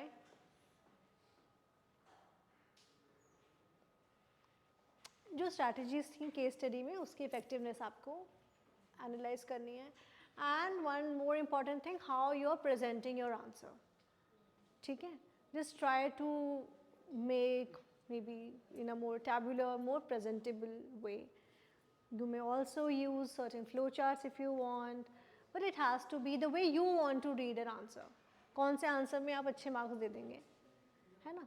तो you have to be crisp, but at the same time ऐसे कहानी नहीं लिखनी, बिकॉज हिस्ट्री का paper तो है नहीं है ना, कि जितने पेज भर देंगे उतने आंसर उतने मार्क्स मिल जाएंगे, right?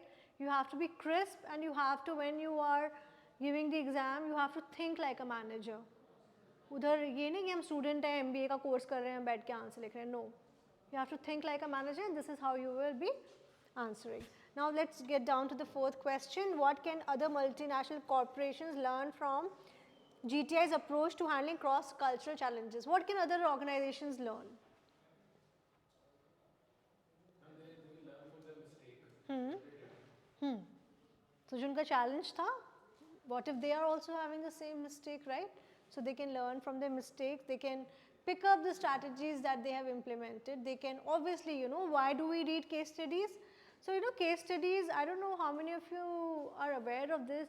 These case studies are also used by the organizations, because when they try to come up with a new product in the market, you understand when somebody is coming with a new product, how much financials are used in that, how much, capital is invested.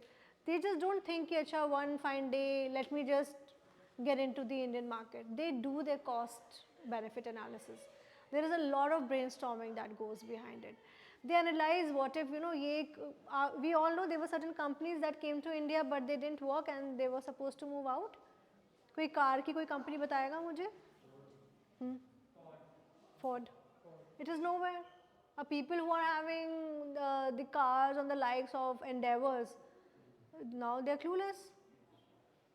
Even now when people try to buy a new car, for example, if people are planning to buy an Hector, they think multiple times, ये चली गई तो? Then, right, then people try to take the bets very, they want to take their bets ki if this particular company would be there for a longer run and so on and so forth. So what can other multinational corporations can learn from GTI's approaches? They can learn that. They can learn from the global operations. They can emphasize on कि आपको local approach होना ज़्यादा ज़रूरी है rather than if you have some people आप वहाँ से यहाँ तो ले आए but अगर आपको local knowledge ही नहीं है, how will you function? Even here, if अगर आपको local tier 2, tier 3, tier 4 cities के बारे में knowledge ही नहीं है, then how will you expand? For example, ma'am, आप दोनों का एक startup है, you are into maybe imitation jewelry. ठीक है, आपको दिल्ली का मार्केट पता है, यहाँ पे फैंसी वेडिंग्स होती हैं, आप ऐसे लैविश ज्वेलरी पहनते हैं, but what if you want to get into a tier 2, tier 3 market, what will be your strategy? Both of you are the partners. हाँ, दैट इज़ वन थिंग. आप बताइए, अगर आपका एक स्टार्टअप है, आप क्या करेंगे दोनों? इफ़ यू आर दी को founders, you understand imitation jewellery? You don't? जो fake jewelry जो होती है, it's not gold or silver, but artificial, but of a good quality. It's like. So what अगर आपको टियर 2 टियर 3 मार्केट का knowledge नहीं है, how will you get into it? Probably आप यहाँ पे जो आप सेल कर रहे हैं दिल्ली में, आप वहाँ पे नहीं कर पाएंगे. You have to change your product, right? You have to understand the market, वहाँ के लोकल नीड्स आपको समझने पड़ेंगे, राइट? सो अभी don't look so confused, you both can be को founders, right? Okay, so anyone else wants to add something to this? What can other MNCs learn?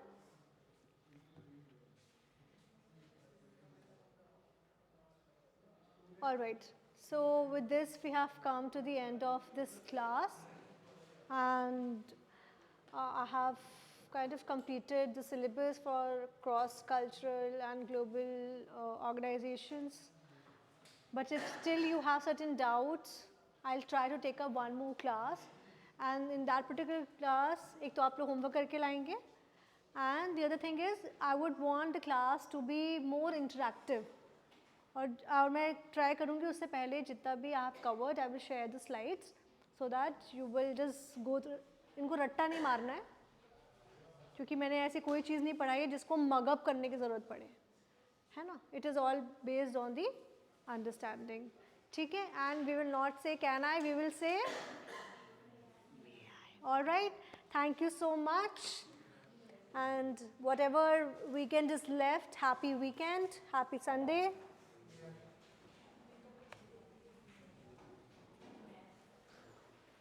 If someone can call the IT, everyone has done the most important thing, right? कोई बात